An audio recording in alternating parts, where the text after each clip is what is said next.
Gente, estamos todos felizes e cansados.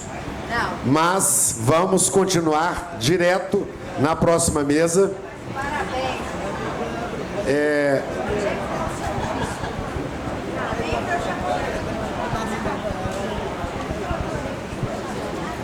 Esperando só o pessoal organizar aqui a mesa, o Tiago, o Daniel.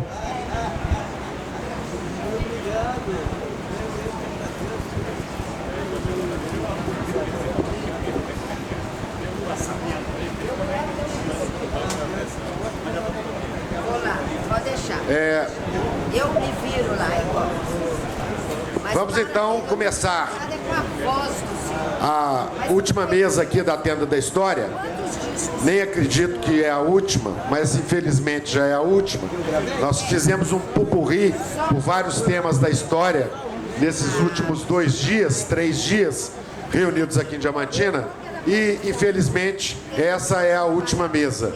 Mas é uma mesa que inclusive guia toda a programação da História Quente, que é esse desafio que os historiadores e os profissionais pesquisadores têm diante da realidade atual, profundamente impactada pelas mudanças tecnológicas, de analisar a história que aconteceu a um piscar de olhos, é instantânea, é fugaz, enfim, esses movimentos de reviravoltas, transformações que vêm acontecendo no Brasil e no mundo aceleradamente. Então, história do tempo presente é o tema dessa mesa. Nós estamos com transmissão via Facebook, via YouTube. Então, as pessoas que estão nos assistindo, fiquem atentos, porque essa mesa é muito quente. História do tempo presente. E nós teremos, então, participando dessa mesa, pela ordem alfabética, um colega, historiador e professor da Universidade Nacional General Sarmiento, na Argentina, o Ernesto Burro. E aí eu vou ter uma dificuldade. Ernesto, por favor. Vou ficar no informal mesmo, porque eu não consigo... Burrolavski, isso é o quê? Polonês? Russo, mas argentino, né? Russo-argentino. Teremos também nessa mesa a Gabriela Aquila, historiadora também argentina, professora da Universidade Nacional de Rosário. Gabriela, por favor.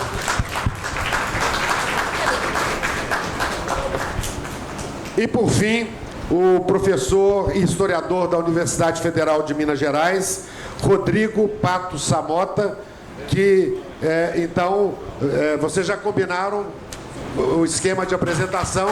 Então, agradeço a presença de todos vocês, sobretudo de quem veio lá dos Pampas, né? Abaixo dos Pampas, e para nos ajudar nessa interpretação da história do tempo presente. Bom, boa tarde. Prazer estar aqui com vocês. Agradeço muito o convite ao Américo e a todo mundo da organização. Prazer estar aqui também nessa mesa com Gabriela Águila e Ernesto Boslavski, que eles estão em Minas Gerais, em Belo Horizonte, na UFMG, para um curso, para bancas e para palestras como esta aqui. Então, esperamos ter um debate interessante com vocês. É uma oportunidade muito rica para nós, para debater com um público mais amplo do que normalmente alcançamos na universidade. Aliás, existem muitas críticas ao elitismo do mundo acadêmico, o que em parte é verdade. Em parte é verdade que as universidades são elitistas. Mas às vezes nós da universidade falamos pouco para a comunidade externa por falta de oportunidades e em alguns casos por falta de traquejo. Na verdade, a nossa obrigação maior como pesquisadores e como servidores públicos, né, no nosso caso, é fazer pesquisas para produzir conhecimento novo. Por isso, nós escrevemos para nossos próprios colegas, em primeiro lugar, para que esse conhecimento tenha qualidade, para que haja um debate acadêmico e se produza coisas novas. Por isso que a linguagem de trabalhos acadêmicos é mais conceitual, é mais fechada. porque isso é parte da produção de conhecimento. No entanto, eu penso que se esse conhecimento que é produzido nas universidades não chegar à sociedade, o nosso trabalho não vai ter sido bem realizado, não vai ter sentido. Daí a importância de eventos como este, e por isso estamos aqui para debater os nossos trabalhos desde uma perspectiva acadêmica, mas pensando nos efeitos disso, nos efeitos públicos disso, e por isso o Festival de História para nós é muito importante. Esse movimento de participar aqui é ainda mais importante no momento que nós estamos vivendo no Brasil. Várias pessoas falaram disso aqui. A crise brasileira que a gente vive agora, política e institucional, que é uma das mais graves que a gente teve na nossa história. Por isso, estão de parabéns os organizadores do evento pela escolha do tema geral e da programação que dialoga um bocado com esse tema da crise do Brasil. Portanto, façamos uma história quente mesmo, no sentido de refletir sobre processos que são tão próximos de nós, que nós podemos sentir o seu calor. Eu diria o seu bafo, né? Nós às vezes sentimos o bafo da história. Eu só espero que esse calor não se transforme, afinal, numa fogueira que venha nos queimar. Tomara que seja um calor cálido e que signifique, ao final, para nós, vitórias e conquistas. Eu penso nessa história quente em duas dimensões. Primeiro, uma história que é próxima de nós e que os historiadores e demais interessados devem tentar entender e explicar. E também, no outro sentido, é quente, porque é uma história que está acontecendo, está em processo diante dos nossos olhos, e eu penso que nós devemos tomar parte dela e tentar influenciar os eventos. História do tempo presente é uma expressão que tem sido utilizada há poucos anos por historiadores. Às vezes usamos também um outro termo próximo, que é a história recente. Esse movimento surgiu a partir da necessidade de refletir sobre os impactos de eventos e processos recentes, geralmente traumáticos, como guerras, genocídios, ditaduras, cujos efeitos persistem e incidem fortemente no nosso presente, como uma espécie de passados que não passam. Por isso, questões muito próximas do nosso tempo continuam a provocar os estudiosos de história. Na verdade, nós recebemos uma forte demanda social da mídia, por exemplo, do sistema escolar, dos próprios movimentos sociais, às vezes, que nos cobram que pesquisemos temas recentes, cobram a contribuição dos historiadores, como hoje nesse evento que nós somos convidados e instados a estar aqui. Essa área da história do tempo presente é frequentada também por outros profissionais, como jornalistas, sociólogos, cientistas políticos, diplomatas, profissionais de direito, etc. E também é povoada de outros discursos, além do discurso acadêmico, como o discurso da memória, por exemplo. Por outro lado, há quem pense que a história, como saber, a história acadêmica, não deveria estudar o nosso tempo recente, apenas passados mais distantes, passados mais recuados. Então, poderia perguntar, que contribuição os historiadores podem oferecer nesse campo de história do tempo presente e qual a validade do conhecimento dos historiadores em relação à história recente? Quanto à objeção sobre a natureza da história, que muitos entendem que é uma ciência somente do passado, podemos responder que o que define a história não é o estudo do passado propriamente, mas o estudo das sociedades humanas no tempo, inclusive no tempo recente. Mas, mesmo assim, o que diferenciaria o historiador de outros profissionais que igualmente circulam pela história do tempo presente? Na verdade, as diferenças são muito tênues. Há jornalistas historiadores, há antropólogos historiadores, sociólogos historiadores e por aí vai. O que existe de marcante no trabalho do historiador, de história do tempo presente, e que pode ser realizado, na verdade, por qualquer tipo de pessoa, com qualquer formação, é exatamente colocar os problemas em perspectiva temporal mais ampla, ou seja, estudar e refletir sobre a história do tempo presente, tendo em vista eventos e processos passados, mas atentos ao seu impacto no tempo presente, no nosso tempo. Assim, pensando no caso do Brasil, o que pode nos dizer sobre a situação brasileira de hoje, o fato de que nós fomos uma sociedade escravista? Aliás, fomos ou ainda somos, não é? O que pode nos dizer do Brasil o fato de que apenas recentemente nós criamos um sistema universal de educação pública. E o fato de que sempre tivemos uma dificuldade estrutural para construir instituições democráticas, tendo sido governados ao longo da nossa história por várias ditaduras. O que isso pode nos dizer sobre o nosso tempo presente? No caso da última ditadura, que foi comandada por militares, embora tenha tido muito apoio civil, o fato de que ela terminou por meio de acordos e acomodações, sem julgamento para os agentes estatais que cometeram crimes contra a humanidade, inclusive, em que isso pode nos ajudar a entender os impasses que nós vivemos hoje. A história não se repete, pelo menos não inteiramente, mas os efeitos de certos processos, de certas tendências, seguem valendo, continuam nos impactando hoje. Para entender a crise atual do Brasil, é indispensável levar em conta alguns desses processos históricos.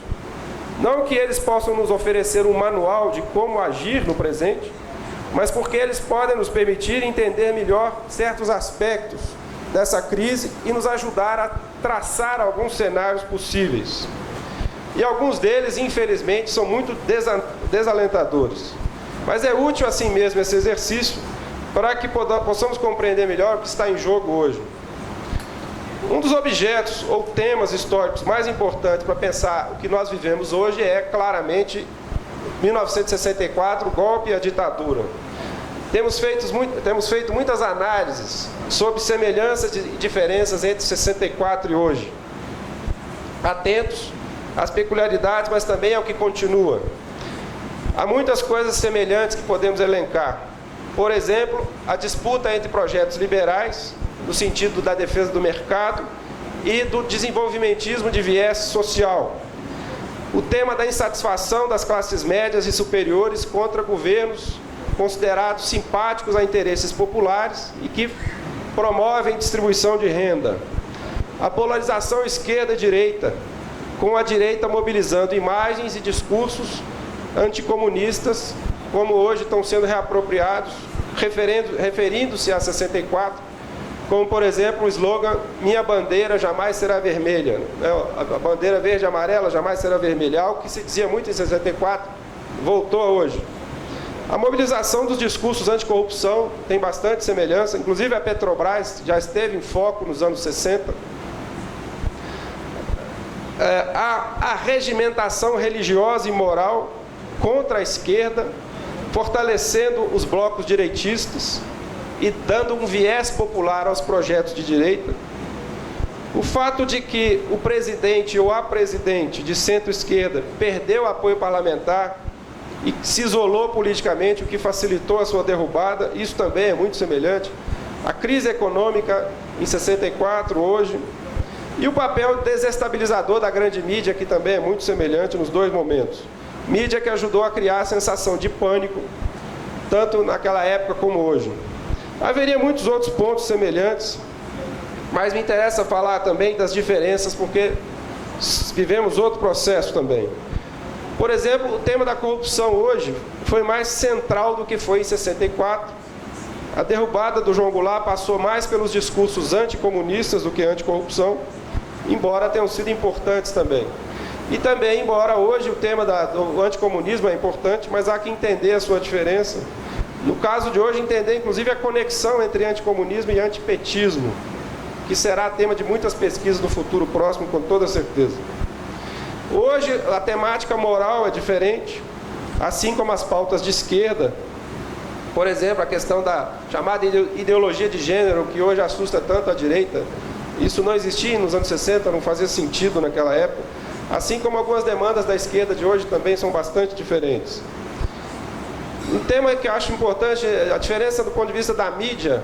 Hoje nós temos mídias alternativas que não existiam em 64. E isso tem sido muito importante para lutar melhor contra as mobilizações de direita, às vezes com pequenas vitórias. Outra diferença importante que pode provocar resultados inesperados, ou melhor, provocou resultados inesperados para os golpistas de hoje, foi o fato de que a remoção da Dilma não foi por um golpe militar, e sim por um golpe parlamentar. que não teria acontecido, é claro, sem o apoio da mídia, sem o apoio das marchas verde e amarelas, dos coxinhas, sem essa cruzada Lava Jato, mas foi um golpe parlamentar.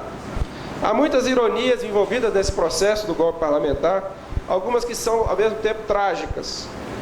Dilma foi desestabilizada por uma campanha anticorrupção, mas ela é, pessoalmente, a presidente mais honesta que o Brasil já teve nas últimas décadas. Outra ironia é o fato de que seu impeachment foi aprovado na Câmara, não como uma tentativa de reduzir a corrupção, mas como até os cegos hoje já entenderam, foi barrada a Dilma para que a investigação anticorrupção não prosseguisse. Foi uma tentativa de acabar com as investigações anticorrupção. O feitiço acabou atingindo também os feiticeiros ou aprendizes de feiticeiros, porque certos políticos que usaram o termo da corrupção para derrubar Dilma e colocar Temer no poder, acabaram atingidos pelo mesmo fogo que eles criaram. Certamente eles pensaram que poderiam conter o processo de investigação com o auxílio da grande imprensa que estava ao seu lado e com o auxílio de juízes amigos que também estavam ao seu lado, mas as coisas acabaram saindo do seu controle. O impeachment provocou um terremoto que os seus autores, muitas vezes espertos, mas nem sempre lúcidos, não imaginaram. Derrubaram o PT, mas jogaram o país numa crise sem precedentes. Claro que há outros responsáveis para essa crise. Os próprios líderes petistas têm responsabilidade nessa crise. Lula tem responsabilidade, Dilma tem, vários líderes do PT têm. A massa de cidadãos indiferentes em relação à política do Brasil também tem responsabilidade. Mas é óbvio que os golpes, quem tem culpa dos golpes são os golpistas, e não os que são atingidos pelos golpes. Um outro resultado imprevisto pelos feiticeiros de segunda categoria que fizeram o impeachment foi o fortalecimento do Lula, que ganhará a eleição de 2018 se ele for candidato, se for permitida a sua candidatura. É evidente que ninguém esperava isso, os que organizaram o impeachment. Mais uma diferença em relação a 64 é o protagonismo que temos hoje do Judiciário e do Ministério Público, que naquela época foi irrelevante. Hoje fala-se, inclusive, em partido do Judiciário para expressar essa situação, em que juízes e promotores tornaram-se agentes políticos. Aliás, está aí um problema sério, porque eles são agentes políticos novatos, neófitos, que não têm experiência política e às vezes nem têm idade para entender a situação política. E se jogam nessa luta de celebridades, de vaidades às vezes.